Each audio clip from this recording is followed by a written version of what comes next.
Somewhere tens of thousands of years ago, a hunter collapsed in the dirt, clutching a leg that had just snapped completely in two. There are no ambulances, no emergency rooms, no metal plates, and no pain relievers. And here's the terrifying reality: in the wild, a broken bone is usually a death sentence. A predator smells the vulnerability, the group has to move to survive.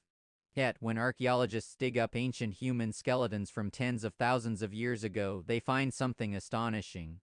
Those bones healed. Which forces us to ask a fundamental question: how did humanity survive life-threatening physical trauma long before modern medicine?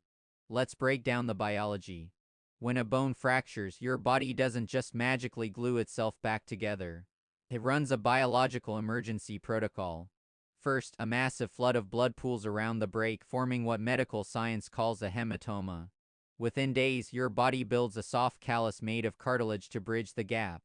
But here is the catch: that soft callus is completely unstable. If the bone moves, if the limb isn't immobilized, the cells can't bridge the fracture. The bone heals crooked, or worse, it never heals at all, leading to fatal infection. For a prehistoric human, staying completely still was a luxury they rarely had. Anthropologists studying early human remains have found incredible examples of healed fractures across Neanderthal and early Homo sapiens sites. Take Shanader 1, a Neanderthal discovered in a cave in Iraq. This individual lived with a severely crushed right arm that eventually withered away, multiple facial fractures, and a bad leg injury. Yet, he survived for years with these injuries. How? Because he couldn't hunt, forage, or protect himself. Someone else had to do it for him. Anthropologist Margaret Mead famously pointed out that the earliest sign of civilization is a healed femur ischix in nature. If you break your leg, you die. Someone had to carry you. But beyond community care, what did they actually use for treatment? We don't have an ancient medical textbook from 30,000 BC detailing how they set a tibia. Anyone claiming to know their exact surgical steps is simply guessing. What we can look at is how traditional, non-industrial societies handled orthopedic trauma before modern manufacturing. Anthropologists have documented indigenous groups using ingenious, raw materials to immobilize fractures. Splints weren't made of fiberglass or molded plastic. They were crafted from green wood flexible branches stripped of bark, bound tightly around the limb using woven plant fibers or raw animal hide. As animal hide dries, it shrinks. It acts like a natural shrink wrap, tightening securely around the splint and locking the broken bone firmly in place. It's a primitive, brilliant engineering solution born out of pure necessity. Then there's the agony. A broken bone causes waves of shock through the nervous system.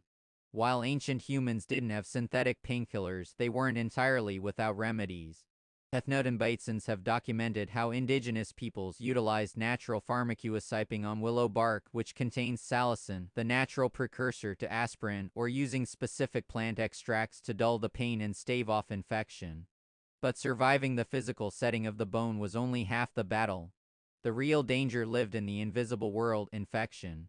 If skin broke alongside the bony compound, fracture iterae would flood the wound. Without antibiotics or sterile environments, sepsis was a constant, looming threat. Yet, early humans developed primitive wound management techniques.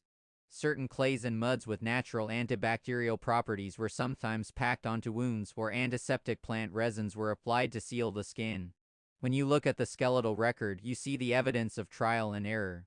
Some ancient bones healed straight and true, managed by skilled hands within the tribe. Others healed crooked, fused at awkward angles, proof that the individual survived the trauma, even if the bone alignment wasn't surgical perfection. Think about what that requires. It requires patience, empathy, and immense collective effort from a group of people fighting every single day just to find their next meal. Today, we walk into a hospital, get an X-ray, and walk out with a lightweight composite cast, taking modern medicine entirely for granted. But every time we look at a healed bone in a museum showcase from 40,000 years ago, we are looking at something much deeper than medical history. We are looking at the exact moment humanity decided that a broken life was still worth saving.